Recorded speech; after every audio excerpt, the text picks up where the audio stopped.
My name is Dr. Jane Kimani. Dagetari, Dr. Julius Kimani. I was going out and she was coming in. And the door was small, so we kind of tried to create space. You move to this side and she also moved to this side. When he saw this glory, he panicked. And he says, my name is Kimani.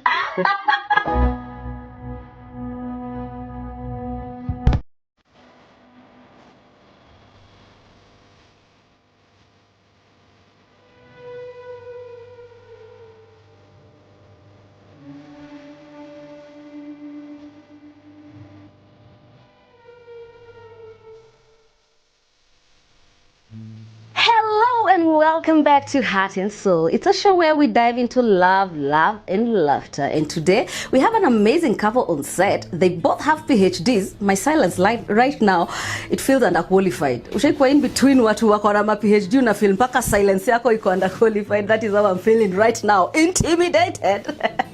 But we are going to run this show. Please don't forget to follow us on our social media platforms, KBC Channel 1, and on my social media platforms, Pika Narrage. It's your host, Rachel Gitao, aka Pika Narrage.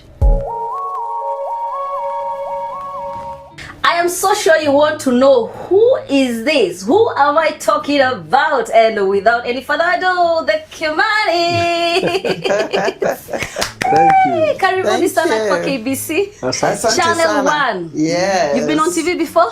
Yes. Oh my, so many times. Yeah. Yeah, I'm so sure these people, some of them know you. Possibly. Others they don't. Yes. And that's why we want to dive into your love story. And before we dive in, we can probably introduce yourselves. My name is Dr. Jane Kimani. Yeah. I'm a counseling psychologist, among so many other things. But now, in real life also, I'm a mother of 2 and I'm a wife. Amazing. Yes. Okay. And to you? Simple. Dagetari, Dr. Julius Kimani.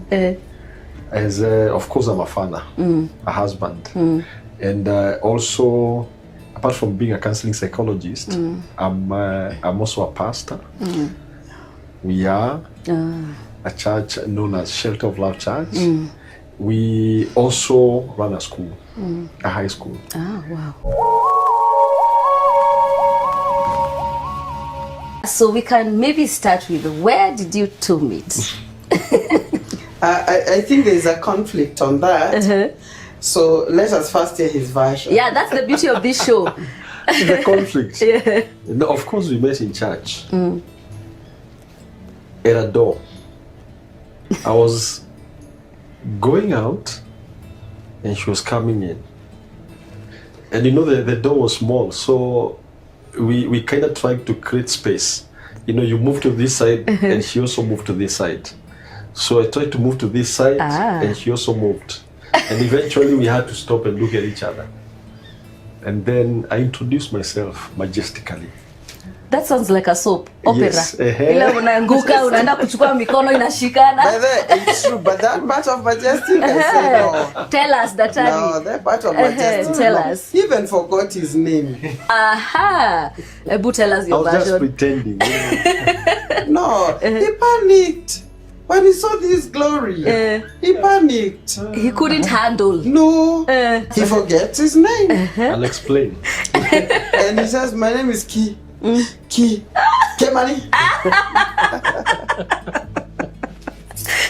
Yeah, so, and for me, I'm a simple person. So when I would go early, I would simply go to Toy Market.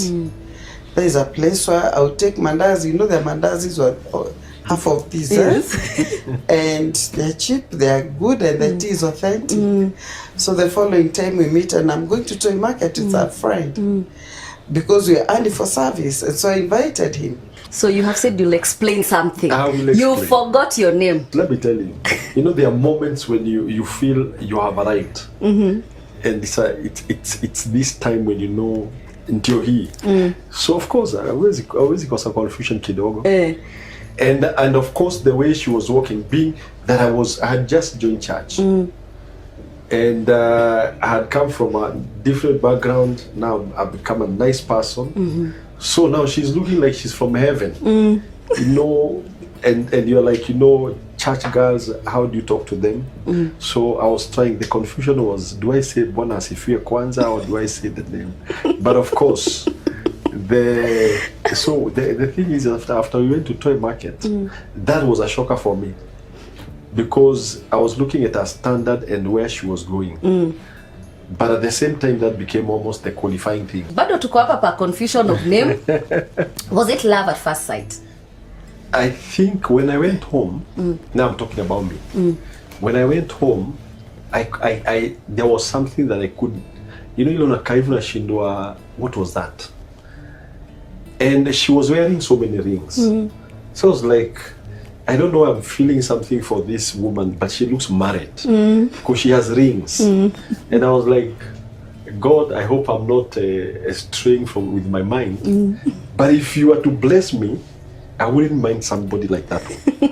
Such a beauty. Yeah. Yeah. And for you, how was it? Me, I was serving God. Yeah. And so I was preparing actually to go out. It was going to take like a year because I was to go to different counties. So for me, at that point, it was not about relationships.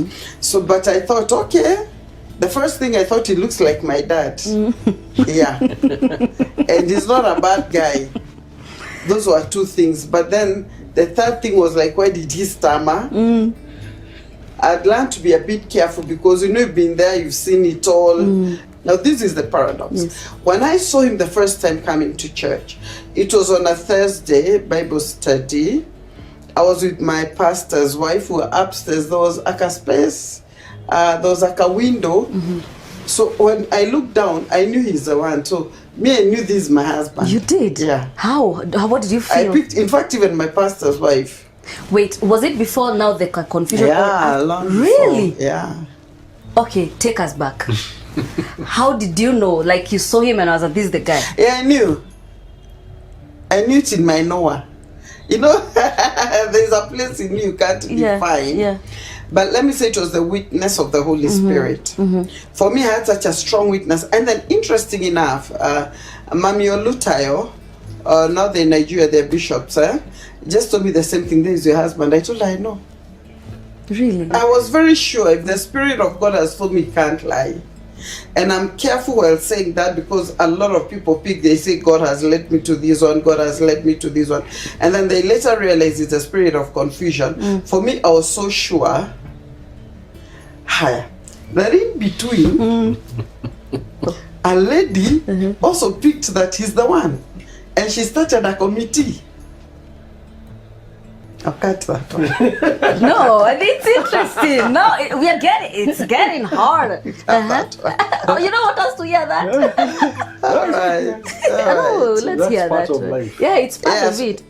Okay. So she had also formed a committee, but when I heard about it, I wasn't even shaken. I knew God well enough to know his voice. And no, I wasn't young. I wasn't your ages, you know, or you get bubbly. I've seen somebody, this one has to. No. I'd served God for a very long time. I got married at 32. So that time I think I was around 30, 29, 30. Let's jump into your first dates. When was this and how did it happen now? Robbers helped me. There's some very nice robbers that came. Some robberies are good. Now, she was wearing rings, and I thought, this lady's married. And so every time I would see her in church, I would be like, I don't want to think about her because I like her, but she's married. You know, I'm seeing her worship there with rings. Yes. And I'm seeing exactly the left. I was like, God, I hope I'm not thinking wrong. So, in the process of time, we haven't started dating anything, but we are greeting each other. And then I saw her hands lifted up one day, then I'm like, wow, where did the ring go to? And somehow I was like, I hope Leo akusahau. So even the next time I saw there was no ring. And something had happened. She had been robbed of the rings. So that's why I say robbers are very nice. Some of them, they've saved you. Yeah. So after that, Robbers are not nice, but those ones. The one that stole the ring was a very nice robber. In fact, if I would meet him, I would just tell him thank you. Okay, but just tell them. Thank you. Robber, the one who took a ring. Thank you. Stole my ring. But don't steal again if you're still stealing. Yeah. So after that, that's when she invited me. I came to church and I found them outside and they were like, "You're going to take tea, you can join us." So we went to the toy market. And that's when I began to ask, are you married or something? Because I was like, sasa umepelekwa out. Na you don't know whether a husband or a young guy will come and thwap you up. Flip you up because uko na msichana wake. Yeah. But she was like, no, I mean, she gave the story now. Then they were robbed. And somehow my heart felt very nice. When I went home that night, I was like, Lord, si unipatie huyo. And then, kwa hii process, there is a guy. Hiyo tujasa, siwezi sawa. Kuna committee na kuna jamaa. This guy, huyu jamaa, unaona saa vile tunang'ara leo. He was in the future. Nimevaa suti leo, huyu jamaa 25 years ago alikuwa anavaa hivyo. Exactly. Jamaa ameng'ara. Ni wa kutoka kwa lake. Unajua uko kwa lake. Uko kwa lake. So, mimi naona wako pamoja wanapiga story. So I made that prayer because when she told me she's not married, when I went home I said, God, if kama unyang'anya watu, si unyang'anya huyo msee unipatie. Uko na make two prayers dangerous wewe. You know, I was like, I had not known how to pray. So I just told God the real, my heart. Because I was like, if you can change things, change. I was not having anything with that guy. Yeye alikuwa anakutaka. Yeah. Yes, ndio hapo. Just that. That's the point. Ulikuwa unatakwa. Yeah. And I had the attention, nothing else. Yeah. So the toy was your first date. Yes. He calls it a date. Leave him alone. Tell us your date. Tell us your date. He looked hungry. And that day we used to fast until a certain hour, and the hour has gone. And he's standing at camp early. So me, in the kindness of my heart, I invited him for a cup of tea. It's okay. And I invited him in toy because at that time, the nearest place to Winners Chapel was Toy Market. Yeah. So when I invited him there, he thought it's a date for me. I was just in my element of kindness. Okay, tell us about your first date. Did you have any? Tell us, did you date? Did you have your first date? We dated for a very long time.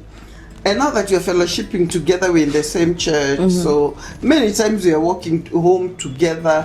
So it was actually a process that you can't even pinpoint. But the first one we ever sat together, then I'm the one who bought him tea. It wasn't even him who bought, because I'm the one who invited him to the toy market. So in that aspect, let's put it that I took him for the date. In that aspect. The one now ile yenye sasa there is still another one. Bado ni yale nilipeleka. Na ulikuwa unapenda kupelekwa mchungaji? Unajua there was I was fearing. Because I'm looking at this, there were 3 ladies. They were buddies. And they are talking scriptures. Mi bado sijapata zangu. I'm still developing. So, and I'm like, wow, will I ever reach there? Then I remember she told me, I think she came. Who ni Ruth? Unajua Ruth alikuwa strategic, alienda pale kwa boss. Yeah. So she was like, I have been invited for, I've been given some cards for dinner. It was for nyama choma. And I have a complimentary, I have an extra one. And of course I jumped for the opportunity. I didn't mind the In fact, I asked him he didn't even understand that grammar.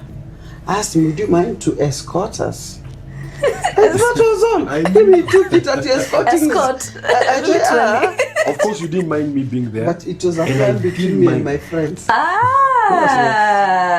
So people gonna feel. Yes, so my friends had told me. Yeah. In fact, it was organized by my friend, Yeah. Grace. She told me have some complimentaries. Getting to know. Yes, she told me she has some complimentaries, and therefore, so she told me, you make it into inviting us to go with this guy to Mjue. Yeah. They are going to know him. Really chapwa Ila grilling. committee. They are going to greet I know him. that committee. So now he was feeling very special. He was the only guy, but he didn't realize all the questions were going to him. Yeah. Okay. And I was So passing. We will know. You will tell us. I have the marking scheme. He does not have the marking scheme.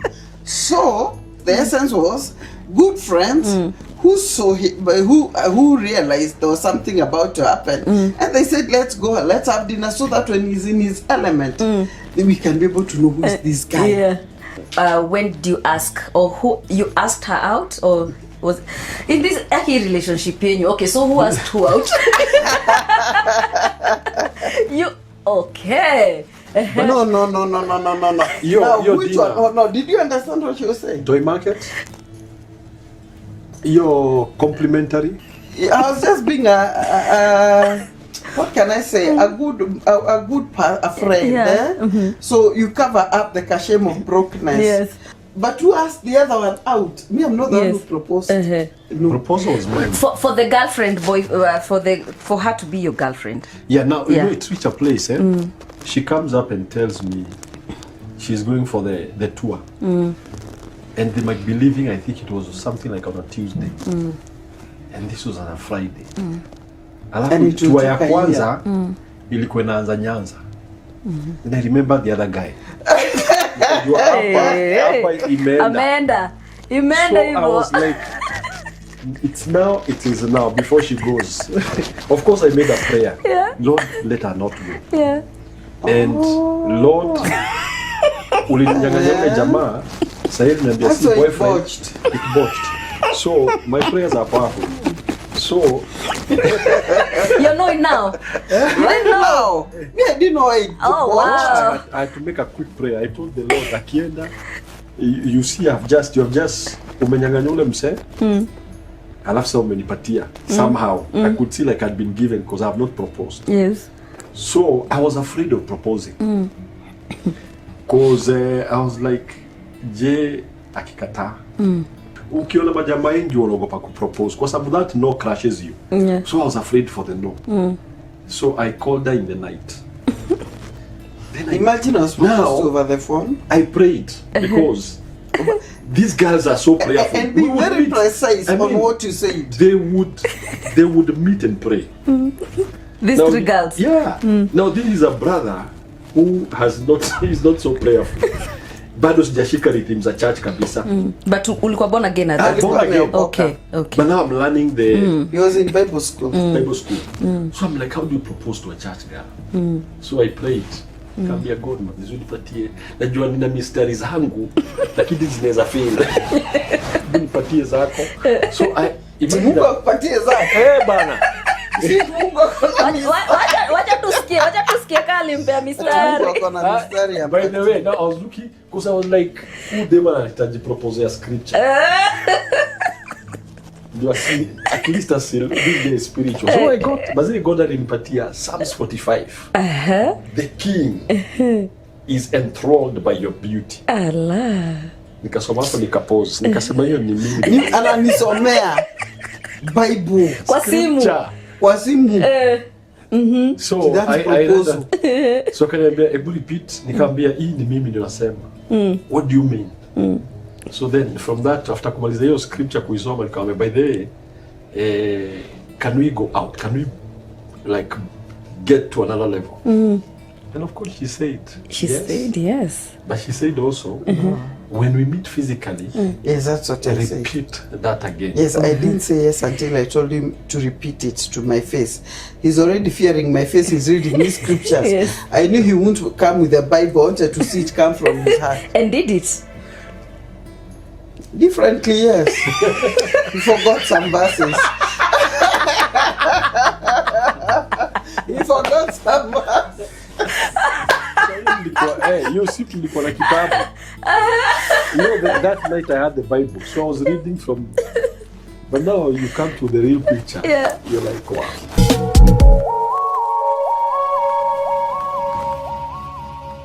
So now you are girlfriend, boyfriend, then it comes to a point that you want this girl to be your wife. How did it go? But yeah, I can't. Let me tell you. Tell us. You know, you asked us where we come Yes. from. I won't say where he comes from. But in his region, they don't know proposals. We know. We already know the region. You know the region We and we know them. agree. Kweli ama sio? Kweli? To today, I never got, what do you call it? Engagement ring. Ah. He said, ni maneno. he said since he asked me and I said yes, now we plan a marriage. That was it. So later I've been asking, when are you going to kneel down and come with a ring? He asked me. I kneel before God and before man. I was thinking, you see the region where he comes from. I'm not mentioned. No, we already know. Me and you. know. Me and you. Unanioa ama unioi? Exactly. Kweli ama sio? Kweli? Hakuna drama mingi. Atuyataka nichukuliwe nani na hapana, hakuna drama. You say yes and God had the yes. Oh wow. Yes. That's the way they do it. Tunawachomea hawa. But hatusemi ni wapi. Hatusemi ni wapi, lakini washajua ni wapi. And you see, as we come from a baby girl region. Yes. Anyway. Unajua, That's a village. no, it was the church. You know, the church was so much about you can't deal before men and before God. Some nilielewa hivyo that time. Now I can. But that time I was still learning. No, but I think she still needs a proposal, Ama. But we had I took her out and proposed many days. And eventually we agreed. In fact, when was that? No, we agreed. When we became very was I alive? Was it you? Was it me? That has never happened in the record of my life. No, we took you for dinner and you proposed. We enjoyed life. And in between we started planning our wedding by the way. Tulianza tu. Okay, tulianza aje basi. Unajua after telling our phone that can we go out? Jena anashindwa kama ni story yake unapeana. I remember I was present. Like, was it me? Me Are we the day- talking about me? The day she said yes, that we can go out, I saw wedding. So the next time we met, I think it was Nando's because after dates. Yes. Hey, by the way, time ya Nando's. Yeah, Oh wow. Burgers. So we checked for a date for wedding. Hey, And that we was continued. fast. Imagine. Haukusikia weird like we already started? No. Because again, I was ready in the essence of I had waited. So I didn't have to say, let me go pray. I had prayed. But since I was convinced it is of God, I was okay with just going ahead and planning for a wedding.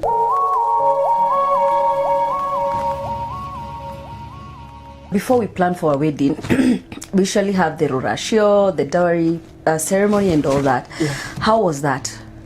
I think for me they made it very easy. Their parents are strong Christians. They laid out and they said, come the way you are. It's like getting saved. Come the way you are. But now when I approached my dad and I told him I want to go and to end the ratio, my dad akaniambia pesa iko wapi? Atutafutie pesa, wewe unajitafutia. So I worked and I saved like for 2 or 3 months. Then we went. Then the mzee that was going for the family, I value him, I appreciate him, but I always feel like swallowing that particular day. So ile do nikampatia yote, tukapanga. Hii do ni ile unajua Kikuyu tradition kuna ile customs Mlango. ya kufungua mlango. So alienda akasema tumekuja kufunguliwa mlango, akatoa zile do zote. And that was supposed to be mlango and ratio. Oh my God bless our family. It was so easy for we God. went out. Akasema tumeitishwa pesa ingine. I felt like having him for something. Oh my God. So I was so annoyed, but I was trying to be calm. And so we had to go back again. Yeah, because I'm Japan. But again, they made it as easy. Now she did a very nice thing. akaenda akaambia the dad, this is the situation. Is there a way you guys can be easy on this guy? So, but it was easy. So I think the second time we went to tulipewa kila kitu. Including wedding. The thing is, my parents loved him from day one. You know, a culture, you have to have your parents and those who represent your parents. Yes. So we sat with all of them and they struck out everything that the society asks for. Wow. They said, just bring what you have. We'll cover this up for you. Yes, so that's how it happened. Now we are starting to plan the wedding, right? How was the planning process for you? It was easy. It was everything. We had a lot of support. That's what I can say. Like I can say, like our family, they've got a tradition of, you know, they buy the food. So the community really walichanga chakula. And then there's something I had done. I'd prayed about it before, and I used to sow seeds, and I would tell God, this seed, anytime somebody has a wedding, I would go and give, and I would tell God, Father, when mine will come, remember my giving and cause the same people. And so I remember this word was so clear to me, that in the days of his power, his people shall be willing. And really when my time came and our time came, people are willing. So it was easy. It was easy. It was easy. So, you know, as a girl, this is how you grow up knowing, I want my wedding to look like this, I want a white gown. This is how you just want your wedding to turn out. Was it the same for you? And more than I had prayed or even imagined. Yeah. Amazing. Yeah. Wow. So guys, once we get back, we will dive even deeper into this love story. Welcome back to Heart and Soul. Again, tuko na Kimanis hapa, wanatupatia story yao moto moto. Tulikuwa tumefika pale kwa harusi. Julius, your side of the wedding, was it what you have ever dreamt of? Of course, for most guys, unawishigi hata wedding kama inaweza pita. We get to call marriage. That would be good. It will be good. So the planning, you know, for women are so excited about the nitty-gritties of planning. I was just wishing that it could just, we have one meeting, But the good thing, I had friends who were very supportive, and they supported us all the way. Then the boss and my director then, the CEO of the company, and he gave out his car. He had a convertible. And thank you, Mr. Kerry. Yeah, Mr. Kerry did a great thing. Oh, wow. So somehow it was not stressing, but the amount of money that we were planning for was not what we got. You got more or less? Very less. So we sat down with her. We reduced the budget, but it turned out to be so okay. Actually, one thing I discovered, a lot of budgets are made by committees. And at times they work things that create an illusion that this wedding is only possible if you have her family. Meanwhile, and that's what I told him, that is a committee. What is us? Yes. Let's work our plan. And that's, I think, that was the reason why, you know, when you don't live to please people, you live to fulfill your plan, not the people's plan. And then we had a very good committee also. Very good. So when we sat down and we told them, no, we feel we would like to do a budget this way. Each of them was like, yeah, I'll do that within that range. And you see, food was already taken care of, and the cake was taken care of by my sister. So, and you know, those are the main. And the place where we're having our venue was given by a friend. Wow. A very good friend, Sumba, thank you so much. And so you see the things that people really pay much for, we didn't need to pay much. And one thing I'd like to tell the listeners, perhaps if there's a couple listening, don't be stressed. You should be happy. Don't go into a debt. Don't take a loan. Then God will always bless what you have. Yes. Wow. So Julius, the wedding day, your bride is walking down the aisle. You've seen her. Watch before the wedding. That morning, where I was supposed to change dress, it was the guy called Norris. But now I think he forgot and locked his lotions. Na lotions zote akafungia. So mimi nimeoga, nimevaa, tena angalia mafuta, najua uso wangu ni ya kuparara. Nashindo nitafanya nini? Thank God for old age strategies that parents used to use those days. Unapakwa sabuni. Now mimi nikaona blue band. Ala. Alipaka blue band. By then nilipaka blue band na kasabuni. He was smiling like bread. So, alafu the guy who was supposed to pick me, I think forgot to come for me. So mimi naingia nachukua ka taxi, mauba sasa zilikuwa zimetokea. Hizi taxi mzee because you're saving money. So I negotiated with one guy for so long mpaka karibu tuchelewe church. So eventually I decided kunibeba. So from Bada from the west all the way to Gong Road. I had like this. Unajua sasa vile nimenegotiate niko msafi. The guy haoni alikuwa anafikiria na event ya mtu mwingine. Kufika if that guy had a padlock angenifungia ndani kwa hiyo gari isitoke. Serious? Kwa sababu sawa tu nilifika hivi akasema bridegroom amefika. Kama ndio wewe unaona na umenilipa sijui ndo ngapi. Serious? Yeah. So the wedding day we almost so I'm waiting.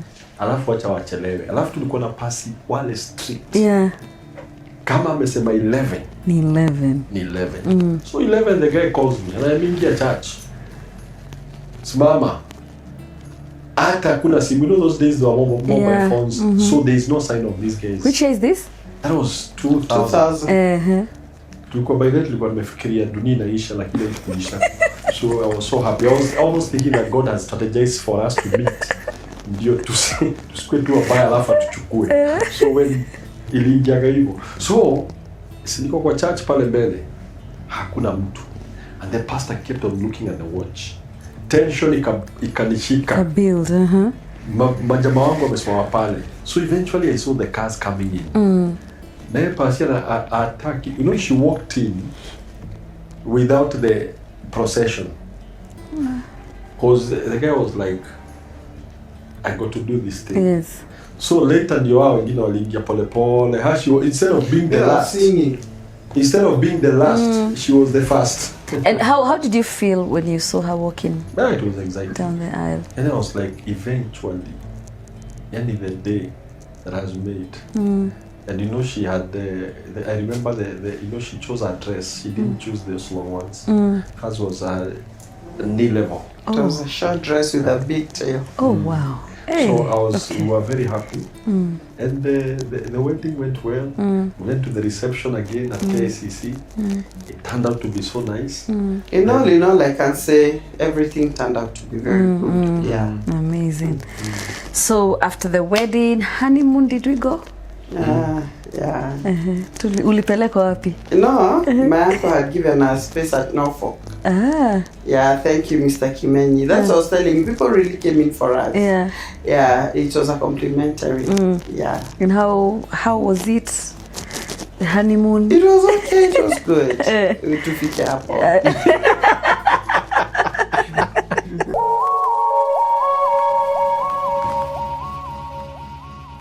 Once people get married, they usually go through some trials along the way.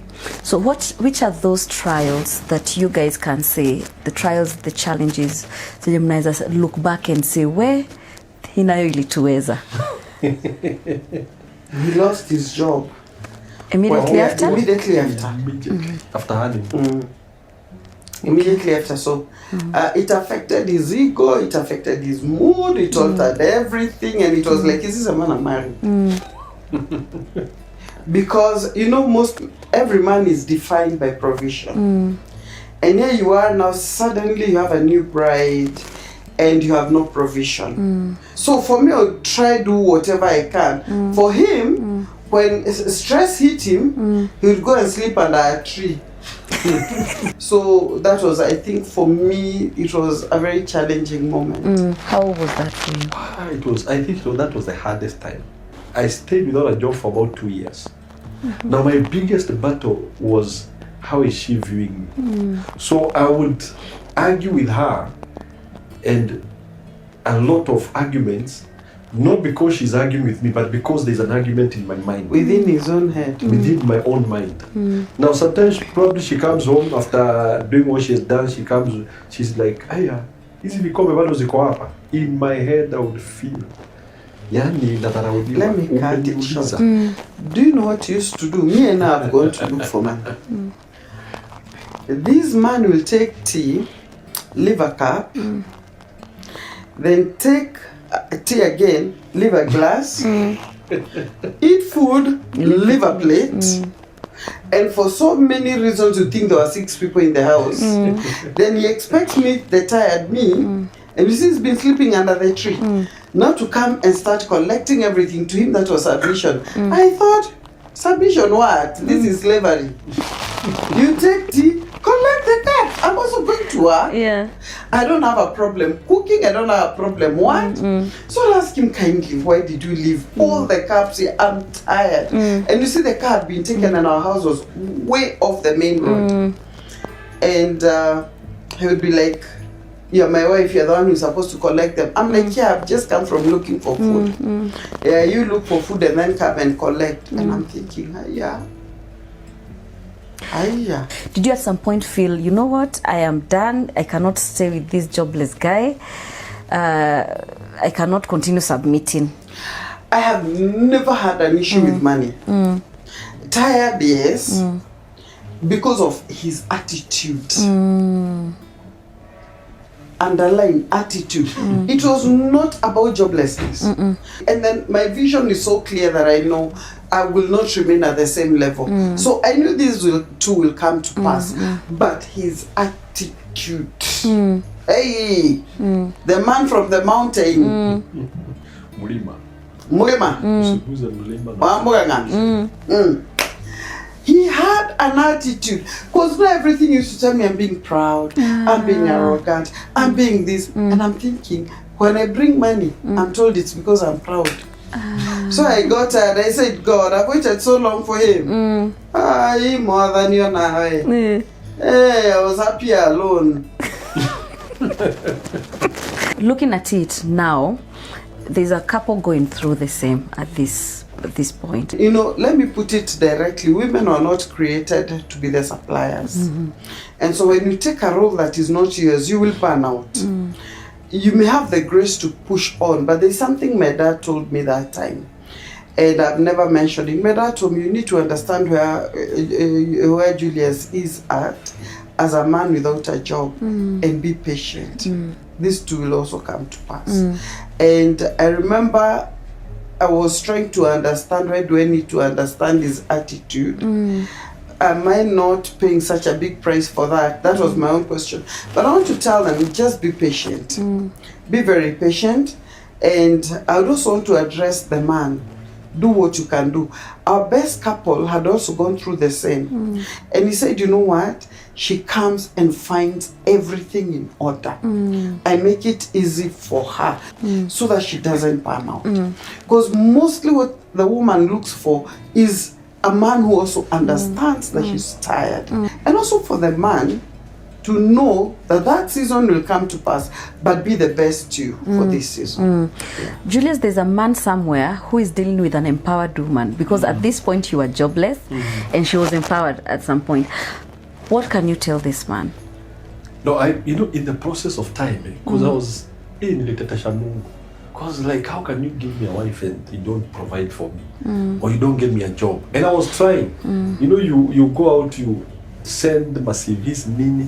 One day sitting under that tree that she wanted cut, and I remember God spoke to me, and He said so clearly. He said, "You're a man because you're a man." True. And I was like, what does that mean? He said, do you know there is so much you can provide, even when you don't have the money? Provide the love, because provide the security in terms of the fact that you are there. You're already creating a secure environment. Provide the cover in terms of prayer. Provide the support. And suddenly I looked at the utensils. That time I think I was on my 3rd cup. And I would love it when she would come home and she would say, yeah, that is ujaosha. And I would be like, I would say, submit. So that day I looked at my 3rd cup and I was like, and I remember God telling me, will your fingers melt because you're washing the cups? And I was like, it doesn't change me. If I clean the cups, it doesn't change me. If I sort the house, it doesn't. And suddenly I woke up and there was a new me. Wow. And I cleaned the house, I washed the dishes, and I cooked. So she comes in the evening and she's waiting to count the cups, and they are all clean. And of course, she didn't ask what happened. For a while, she would go and still find things are not in order. And something had changed in me. So I think sometimes God, I'm talking to a man, sometimes God will put you in a position just to train you and make you know that your identity is not with things. It is the fact that He has given you that masculinity. That is who you are. And there is so much in that masculinity that you can be able to provide. It took 2 years before I got another job. But it was a peaceful time. I didn't have battles in my mind. Because I think most of us as men, we always interpret. Unaona maybe chakula imechelewa, au ni madharau ananionyesha kwa sababu sina job. So there's that statement people keep on thinking, kwa sababu sina job. No, forget that. Do the work at home. And I think also, it was a very nice change. I say this to the ladies. God will give you an opportunity to provide so that you can know how the man feels when he provides. And the man, you will feel how the woman feels. Because there are so many men who come and say, umeshinda kwa hao ukifanya hata utafanya kitu. Na hajui. I discovered there is so much work. In that small house, there is so much work. So I respect when I would go back home, even when she's working, and find everything in order. I know there is work when it comes to that home. Wow, that's quite an encouragement.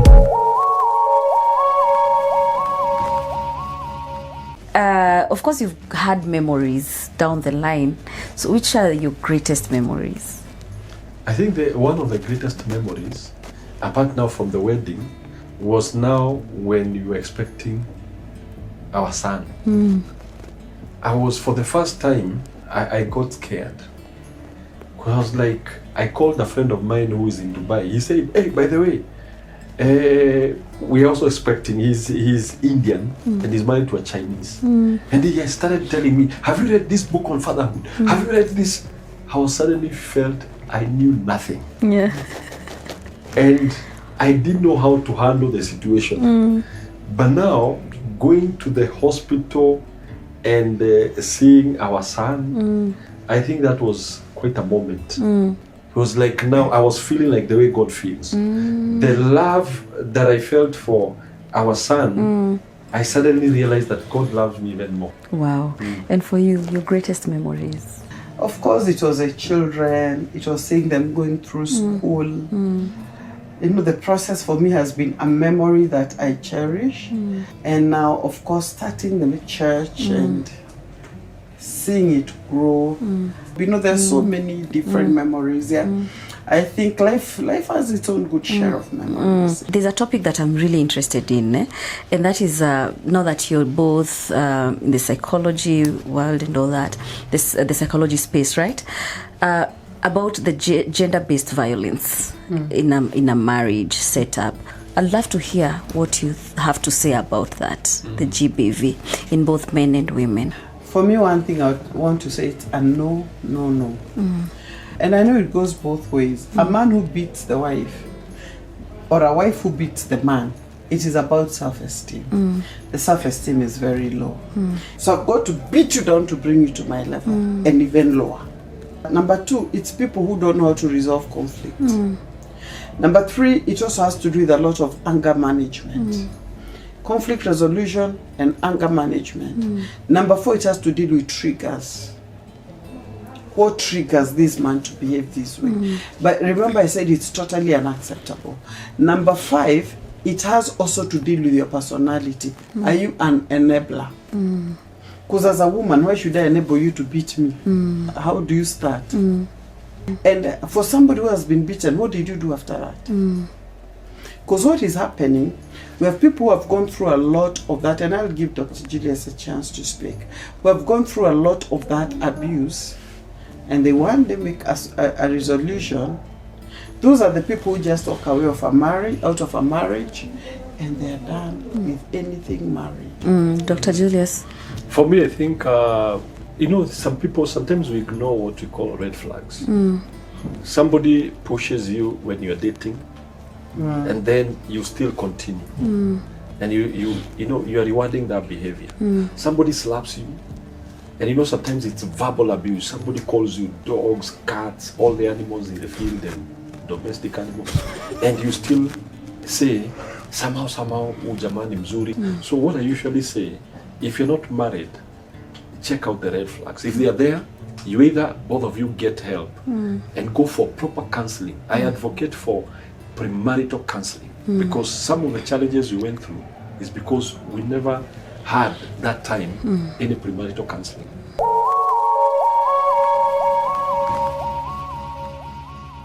Games of love with the Kimanis. Sasa tunataka kuwajua sasa vizuri. I'm scared of this one. Don't be scared. It's a very good game. Eh? So with the first one, between the two of you, who bargains harder at the market? Yes. Between the two of you, who is more likely to forget someone's name after meeting them? For me, I usually don't remember names. I remember situations and everything you say. Who takes longer to dress up on Sundays? Oh, hallelujah. Hallelujah. Anaweza change nguo tatu. Right now, if you go on top of the bed, There must be about 5. no 7. Na zote nimevaa nikitoa. That is you. That's why I pack shoes in the car. I drove a car the other day and they opened the boot. The watchman aliangalia alikuwa ameona iko na viatu za mama zake. I think they thought I was a serial killer. So who gets moodier when hungry? No. Hapo me I say no. You see, like right now I'm very hungry. No, yeah. Right now we are talking, I'm extremely hungry. I'm not moody. Between the two of you, who is more likely to say back in our days? I think me. You agree? Yeah, true. Especially when he's addressing his children. Who spends more time on the phone gossiping with friends? It's him. It's him. Why? Yeah, So who eats more chapatis between the two of you? it's him. I agree. Who dances better? Of course me. Me. I think she thinks otherwise. My Two God. left feet. He dances like I'm Zungu. You know, Zungus dance like they're Our called puppets. skizzy They're beat. called puppets that move the hand, the leg. Exactly like a puppet. Who tells longer stories at family gatherings? Guilty When as they charged. meet with the sisters, now tunasikia hizo sasa all days. Yes. They can go back. We can sit and talk a night and a day. And some of them have had the same again. So it's a repetition. Unasikia tu easily ile last time. Tunaangaliana na my son tunasema. You know, it's not as it Not again. It's memories. We're like, tulielewa. Yeah. So who is stricter with the kids? Him, while they were growing, he was a disciplinarian or kiboko. But me, I'm very strict when it comes to a lot of other things because now who is strict? You. Disciplining. Yeah. It's her. So who falls asleep during a movie? You don't even need to start the movie. Having done a lot of literature, I'm able to break down and think, but this is acting, eh? Who forgets where they put their things? Both of us. It's true. But even your watch, have you found it? No. Thank you.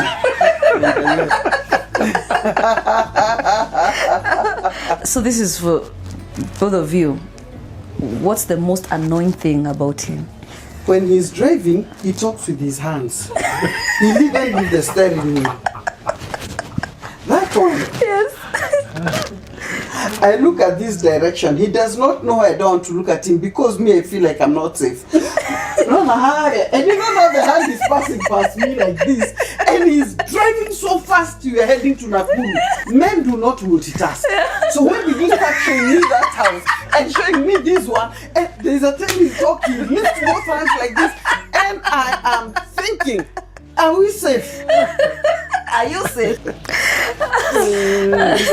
What's that? What's the most annoying? Umechomewa? Hapo. Choma. By then unajua sijai mwambia hivyo. High five for that. Napata chance. Kwa nikifunga mkono kwa steering na kalaba, so nikiongea na na yako the most annoying yake. We got a cat. And that cat, it is me who brought it home. Sasa nitaanza ka plate over there. Lakini I decide kukapatilia nyama hapa. And sometimes you call it kuja tukule. Now you know sometimes I almost even thought it was us. There's a time I remember she was like, "Do you want to meet?" So I said very loudly, "Yes." I was walking in the pika, so I said, "Yes." How can I be see wewe ni kwa na paka. Nasikia naangalia na kwa aka wacha kulia hapa hivi alafu anaeka kapepa. So I'm like, "What?" Na kuna sahani pale. It was our company. So that one. You knew that about that? I took care of it because the Bible says a good man takes care of his animals. Well, that was an interesting love story. Na wamefanya tucheke. Najua the last time mlicheka sijui ilikuwa lini. Thank you so much. You guys don't forget to follow our social media platforms, KBC Channel 1, Instagram, Facebook, X, and also on my social media platforms, Pika Narrate. See you on our next episode. Mumefikiria wimbo? Wimbo gani? This is a song she used to lead and I would sing. Which one? I'm trying to remember. Your blood has purchased me, redeeming me from my enemy. By your blood the way has been made open to enter in your throne and enter in. Konyote ile gai tamote uri weruine Toria dwariga ekwirirageria Nikunyoteire Mwathani na gwĩciragia hĩndĩ ciothe Mwathani ngakwambararia tondũ wĩ mwega ngĩkũgocaga tondũ wĩ Ngai hatirĩ ũngĩ tawe ma nowe tu Mwathani nowe ndĩrenda na hatirĩ ũngĩ Mwathani nowe tu Mwathani wĩ mwega amũkĩra ngatho ciaku Mwathani. You are my possession, you are my inheritance, yeah, you are my desire, I want you more. You're all I need, Lord, you are my desire, yeah, I wake in your likeness, oh Lord, it's only you I want, yeah.